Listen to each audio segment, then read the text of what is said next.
Hello and welcome back to our channel, where we dive deep into the surprising truths behind everyday health habits, especially those that matter most to women over 60. If you're new here, don't forget to subscribe and hit the bell so you never miss a video that could change the way you think about your body, your habits, and your well-being. Today, we're diving into something incredibly common, deceptively simple, and almost universally seen as healthy: starting the day with a glass of water. Sounds harmless, right? In fact, it sounds like the kind of advice you'd get from a doctor or a wellness coach, and many people swear by it, especially women in their golden years. But what if I told you that this seemingly innocent ritual might be doing more harm than good? What if the very first thing you do in the morning is quietly setting your body up for discomfort, imbalance, or even long-term damage, especially as you age? Now, before you jump to conclusions, stay with me, because we're not saying water is bad. Of course, hydration is essential, but the timing, temperature, volume, and even your body's specific state upon waking can turn this healthy habit into a source of unexpected problems. Let's explore this together in depth. Most women over 60 are told to increase their water intake because dehydration is more common with age, which is true. However, starting your day with a full glass of water immediately upon waking might not be the wisest move. Why? First, let's talk about the state your body is in when you first wake up. After 7 to 9 hours of sleep, your body is not only dehydrated, but your digestive system is dormant. Your cortisol levels are naturally spiking, and your kidneys are just beginning to filter waste again.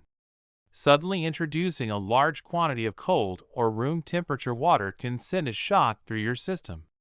It can confuse your digestion, lower your stomach acid temporarily, dilute essential enzymes, and even throw off your electrolyte balance if your body isn't ready for absorption. And yet, many women continue the habit because they were told it flushes toxins and kickstarts metabolism. But the truth is more nuanced. For example, if you wake up and drink water before your body has a chance to stabilize, it can cause dizziness, nausea, or feelings of bloating and discomfort, particularly if you suffer from any mild form of gastrointestinal sensitivity, which becomes more common with age due to changes in gut flora and slower metabolism.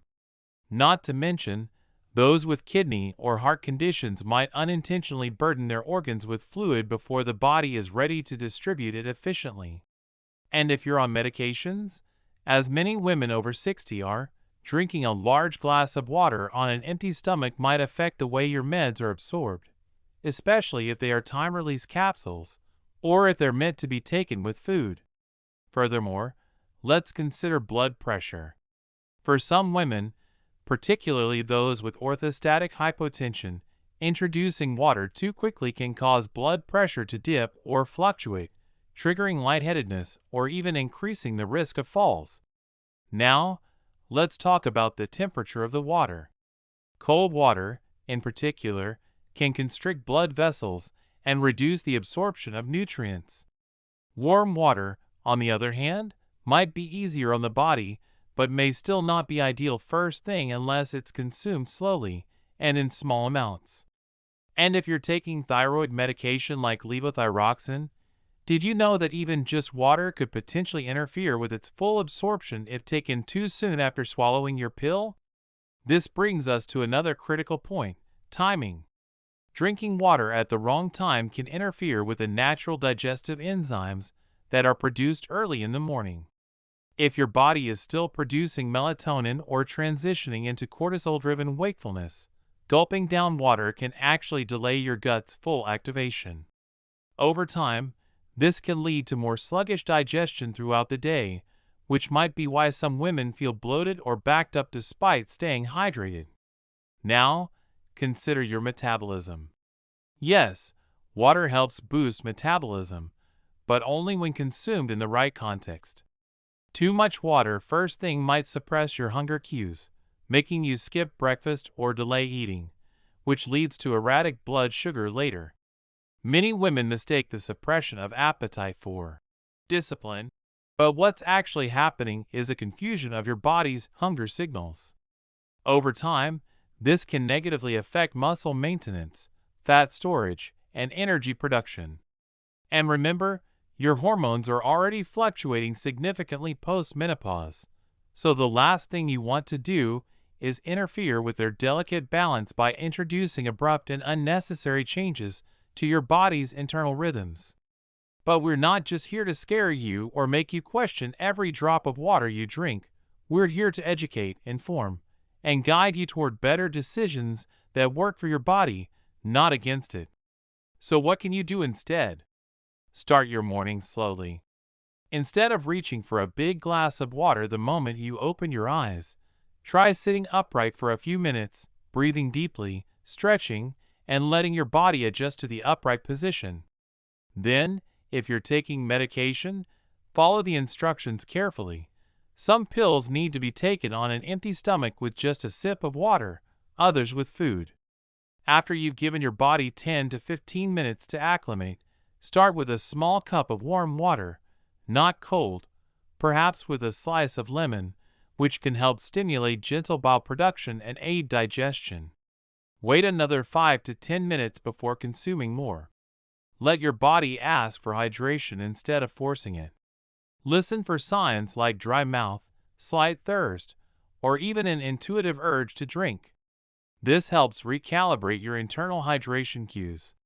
For women with joint stiffness or arthritis, gentle hydration can be paired with light movement or mobility work to help lubricate the joints naturally without shocking the system.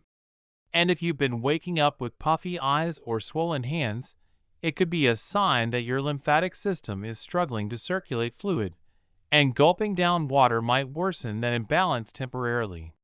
Instead, try a light dry brushing routine or a few minutes of lymphatic drainage massage before you hydrate. You might find that this makes your water intake more effective and less taxing on your system. And here's a thought not often considered. The quality of water matters just as much as quantity. Tap water in many areas contains trace amounts of chlorine, fluoride, and other chemicals that may not be harmful in small doses, but when consumed on an empty stomach, may have a different interaction with your gut lining or hormone levels, particularly if your gut is already in a sensitive state due to age-related microbiome shifts. Filtering your water or using spring water in the morning can help reduce unnecessary irritants that your body may have trouble processing when it's most vulnerable.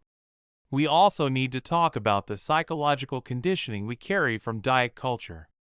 Many women over 60 were raised with the belief that controlling appetite is a sign of willpower, and so suppressing hunger with water felt virtuous. But today we understand that nourishing your body and respecting its natural signals is more valuable than ignoring them. If your body tells you it's thirsty at 10 a.m. or hungry at 7 a.m., trust that signal. You've earned the wisdom to listen to yourself rather than follow rigid one-size-fits-all advice. And while we're at it, let's address the broader issue of hydration timing. Studies show that drinking smaller amounts of water more frequently throughout the day is far more beneficial than large amounts at once. Especially for older women whose kidneys may be less efficient, smaller doses are more manageable and help prevent frequent urination, which can be disruptive, especially at night.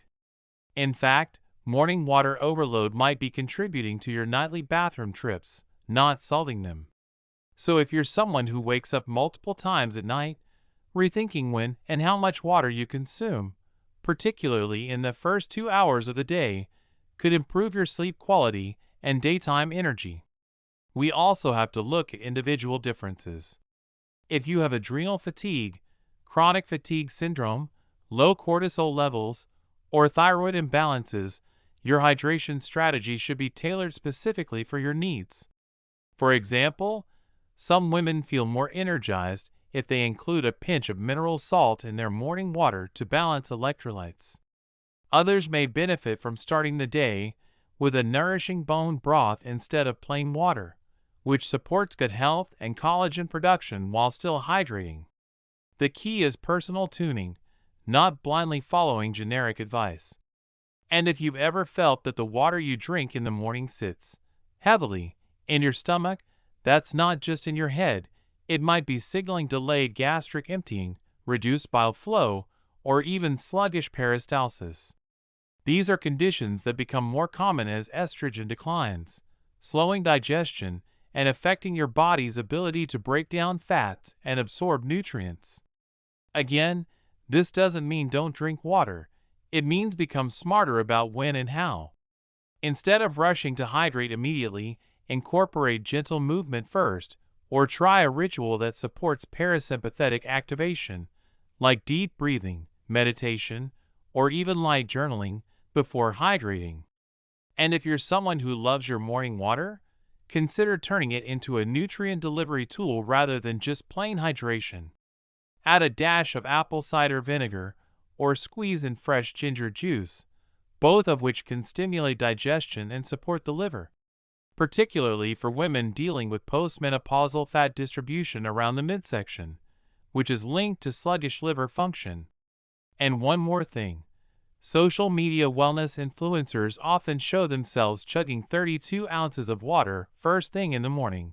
But what works for a 25-year-old fitness enthusiast isn't always appropriate for a 60-year-old woman with a completely different metabolic, hormonal, and digestive landscape. Be mindful about where you get your health advice. The cultural obsession with cleaning out toxins and flushing the system has led to some dangerous misunderstandings about how the body actually works.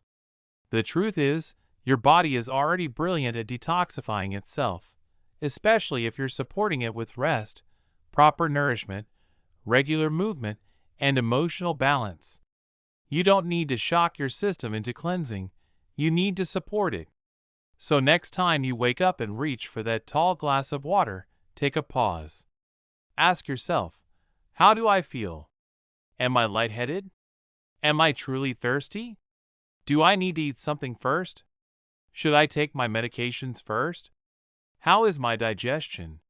What did I eat last night? These questions create a daily check-in that helps you personalize your wellness practices. Because ultimately, the best health habits are not the ones that are universally praised, but the ones that work for you, your body, your needs, and your stage of life. And as always, our goal here is to empower you with knowledge, not scare you with rules. Hydration is beautiful, essential, and life-giving, but like all good things, it must be used wisely. Your morning routine deserves to honor the complexity and beauty of your aging body. So treat it gently, treat it wisely, and most of all, treat it with love.